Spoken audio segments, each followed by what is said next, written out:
پھر تیسری بات نبی علیہ السلام نے فرمائی، من کان یؤمن باللہ والیوم الآخر فلیکرم ضیفہ، کہ جو بندہ اللہ پر اور آخرت کے دن پر ایمان رکھتا ہے اس کو چاہیے کہ مہمان کا اکرام کرے۔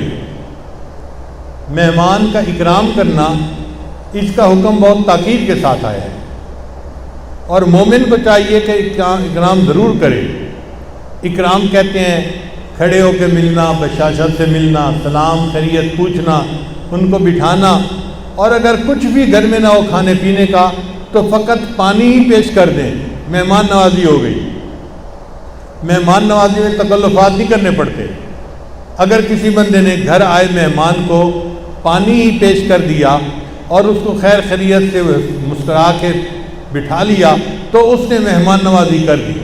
کوشش یہ ہونی چاہیے کہ اللہ نے جو ہمیں رزق دیا ہے اس میں سے ہم کچھ نہ کچھ مہمان کو ضرور کھلائیں کہ یہ اللہ نے ہماری طرف بھجوایا ہے۔ مہمان خود نہیں آتا، حدیث پاک میں آتا ہے اللہ مہمان کا رزق پہلے پہنچاتے ہیں پھر اس بندے کو وہاں پہنچاتے ہیں، تو اس کا رزق اللہ نے پہلے سے پہنچایا ہوا ہوتا ہے، وہ ہمارا کچھ نہیں کھا کے جاتا، ہمیں تو صرف اس کے ہاتھ دھلانے یا اس کے سامنے دسترخوان بچھانے کا ثواب ملتا ہے، رزق تو وہ اپنا ہی بیٹھا کھا رہا ہوتا ہے۔ تو اس میں پریشانی کس بات کی؟ ہمارے یہاں قریب ایک حاجی صاحب ہوتے تھے، حکیم تھے، تو مجھے ہمیشہ ان کے پاس بیٹھنے کا مزہ آتا تھا۔ میری عمر چھوٹی تھی، ان کا بیٹا میرا کلاس فیلو تھا، اور وہ بزرگوں کی باتیں سناتے تھے، اور مجھے بزرگوں کی باتیں سننے کا بہت چسکا تھا، تو اس لیے میں ان کے پاس کبھی کبھی جب جاتا تو ان کی باتیں بڑے غور سے سنتا تھا۔ وہ یہیں شہر سے 10-15 کلومیٹر کے فاصلے پہ گاؤں تھا، وہاں کے رہنے والے تھے، مگر ان کا شہر میں بھی گھر تھا، اور ہمارے سکول کے قریب ان کی حکمت کی دکان تھی، اور ان کا بیٹا میرا کلاس فیلو تھا، لہذا دیکھے بھالے لوگ تھے۔ یہ واقعہ انہوں نے مجھے سنایا، کہنے لگے کہ ہمارے گاؤں میں میاں بیوی میں کچھ تکرار ہو گئی، ہو ہی جاتی ہے۔ اب جب تکرار ہو گئی نا تو بیوی نے خاوند کو کہہ دیا کوئی نہیں، میں تمہارے لیے کھانا بنا دوں، اور جا کے لیٹ کے سو گئی کہ میں تھکی ہوئی ہوں، میں جا کے سو رہی ہوں۔ اب اتنی دیر میں نا مہمان آ گیا، اس بندے نے مہمان کو بیٹھک میں بٹھایا اور پھر سوچا کہ بھئی مہمان آیا ہے، مجھے کچھ اس کو کھلانا پلانا چاہیے، مگر گھر کے اندر تو کرفیو لگا ہوا تھا، وہاں تو داخل نہیں ہو سکتا تھا۔ اب یہ سوچنے لگا کہ میں کیا کروں۔ اس نے سوچا چلو کوئی بات نہیں، میں لسی کا گلاس لا کے تو پلاتا ہوں نا اس کو، باہر سے آیا ہے بندہ گرمی میں تو اسے کچھ تو پینے کے لیے دوں۔ تو یہ نیت لے کے اٹھا کہ میں اندر جاتا ہوں اور لسی کا گلاس لاتا ہوں اور اس کو پلاتا ہوں۔ اس دوران اسے خیال آیا کہ مہمان تو لسی پینے کی بجائے کھانا کھائے گا، تو میں اس کو کھانا تو پیش کر نہیں سکتا، میں کیا کروں؟ تو اس کے ذہن میں خیال آیا کہ چلو بیوی کا تو موڈ آف ہے، سامنے والے پڑوسی ہمارے بہت محبت کرنے والے ہیں، میں ان سے ایک ریکویسٹ کر دیتا ہوں کہ کھانا وہ بنا دیں۔ چنانچہ وہ بیٹھک سے باہر نکلا اور سامنے والے پڑوسی کو اس نے کہا کہ جی میری بیوی کی طبیعت خراب ہے۔ اب یہ جھوٹ تو خاوند بولتے ہی ہیں، وہ یہ تو نہیں بتا سکتا تھا کہ اس نے مجھے نہ کر دیا، اس کی نیت خراب ہے۔ کہتے ہیں جی اس کی طبیعت خراب ہے اور میرے گھر مہمان آ گیا ہے، اور اگر ایک مہمان کا کھانا آپ بنا کے دے دیں تو آپ کی مہربانی ہوگی۔ اس نے کہا فکر کی بات نہیں، آپ 10 بندوں کو کہیں تو ہم 10 کا کھانا بھیج دیں گے۔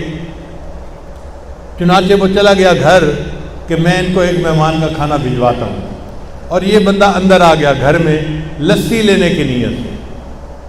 اب جب لسی لینے کے لیے گھر آیا تو دیکھا کہ بیوی بیٹھی ہوئی ہے، آنکھوں میں آنسو ہے، اور بڑی عاجزی کے ساتھ کہہ رہی ہے بس مجھے آپ میری غلطی پلیز معاف کر دیں۔ یہ بڑا حیران کہ آج کیسا دن آ گیا کہ یہ مجھ سے معافی مانگ رہی ہے۔ تو اس نے کہا کہ کیا ہوا، تم رو کیوں رہی ہو؟ کہتی ہو بس پہلے مجھے معاف کرو پھر میں تمہیں بتاتی ہوں۔ تو اس بندے نے کہا اچھا ٹھیک ہے، پہلے مجھے بتاؤ واقعہ کیا پیش آیا، میں تجھے معاف بھی کر دوں گا۔ تو اس عورت نے بتایا کہ جی جب میں نے آپ کو کہا کہ نہ آپ کے لیے کھانا ہے نہ آپ کے مہمان کے لیے، میں تو جا کے سو رہی ہوں تھکی ہوئی۔ تو میں چلی گئی سونے کے لیے، لیٹ بھی گئی۔ پھر مجھے خیال آیا کہ یہ کتنی بری بات ہے کہ گھر میں مہمان ہو اور میں اس کا کھانا بنانے سے انکار کر دوں۔ تو میں اٹھی اور میں گئی کہ میں اس کا کھانا بناتی ہوں، روٹی پکاتی ہوں۔ جب میں روٹی جو آٹے کا بوری والا کمرہ تھا نا اس میں گئی تو میں نے دیکھا کہ ایک سفید داڑھی والا بندہ ہے، وہ وہاں سے آٹا نکال رہا ہے۔ تو اس کو دیکھ کے تو میں ڈر گئی۔ تو جب میں ڈر گئی تو وہ مجھے بوڑھا کہنے لگا کہ بیٹی ڈرو نہیں، یہ تمہارے مہمان کا حصہ تھا جو میں نے یہاں ملایا ہوا تھا، اب یہ تمہارے پڑوس میں جائے گا، وہاں اس کا رزق بنے گا۔ تو مجھے اس وقت سے پچھتاوا آ رہا ہے کہ میں کتنی بدبخت ہوں کہ میں نے مہمان کے کھانے سے انکار کیا اور فرشتے نے میرے گھر سے آٹا نکال کے ہمسائے کے گھر میں پہنچا دیا۔ تو اللہ تعالیٰ مہمان بعد میں بھیجتے ہیں، مہمان کا کھانا پہلے بھیجتے ہیں، اس لیے بشاشت کے ساتھ، کھلے دل کے ساتھ مہمان کو کچھ پیش کرنا چاہیے۔ اتنا اکرام کریں، اتنا اکرام کریں کہ جیسے اللہ نے معاذ اللہ کسی رشتہ دار کو بھیج دیا ہے اور ہم اس کا اکرام کر رہے ہیں۔ اللہ کا کوئی رشتہ دار تو نہیں ہے، نہ کوئی اللہ کا بیٹا ہے، نہ اولاد ہے۔ اللہ تو اس سے سب سے جو ہے وہ بلند و بالا ہیں، مگر اکرام بندہ ایسے کرے کہ جیسے اللہ کی طرف سے کوئی خاص بندہ آ گیا ہے اور مجھے اس کا اکرام کرنا ہے۔